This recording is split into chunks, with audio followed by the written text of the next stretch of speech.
Hi friends, ఏంటి ఈ శ్మశానం వింతగా ఉందని చూస్తున్నారా? అవును, ప్రపంచంలో మీరు చాలా శ్మశానాలు చూసే ఉంటారు. చాలామంది వాళ్ళ మతాలకు ఆచారాలకు తగ్గట్లుగా శ్మశానాలు ఉంటాయి. అంటే హిందువులకి వేరే విధంగా, క్రిస్టియన్స్కి వేరే విధంగా, ముస్లిమ్స్కి వేరే విధంగా, ఇలా ఎవరి ఆచారాలను బట్టి వారి శ్మశానాలు ఉంటాయి. కానీ ఇప్పుడు మీరు చూస్తున్నది మాత్రం ప్రపంచంలోనే మీరు ఇంతవరకు చూడనటువంటి శ్మశానం.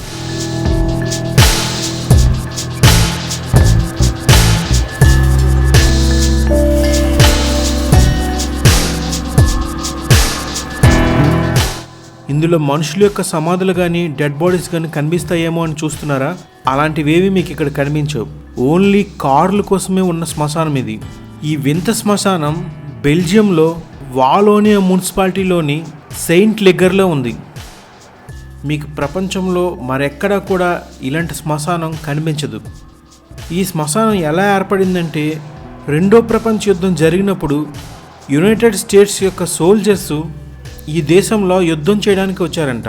ఆ తర్వాత రెండో ప్రపంచ యుద్ధం అంతమైపోయిన తర్వాత ఆ యునైటెడ్ స్టేట్స్ యొక్క సోల్జర్స్ అందరూ ఈ దేశంలో రకరకాల కార్లను కొని వాడడం ప్రారంభించారంట.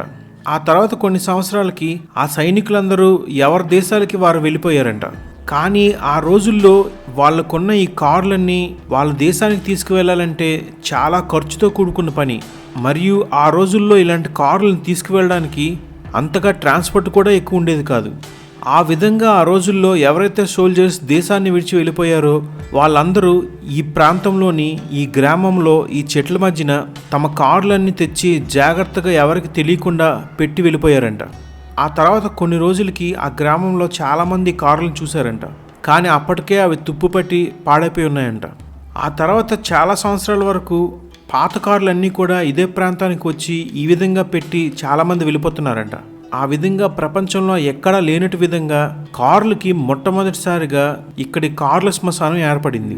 ఆ తర్వాత చాలామంది ఇంకా ఎక్కువగా కార్లు ఈ ప్రాంతం అంతా పెడుతుండడం వల్ల ఇక్కడ మున్సిపాలిటీ ఇంకెవరు ఈ ప్రాంతానికి రాకుండా మొత్తం ఈ ప్రాంతాన్ని బ్లాక్ చేసిందంట.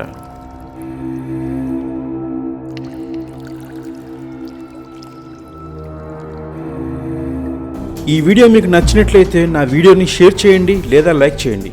రెగ్యులర్గా నా అప్డేట్స్, నా వీడియోస్ మీకు కావాలంటే మాత్రం నా ఛానల్ని తప్పకుండా సబ్స్క్రైబ్ చేసుకోండి.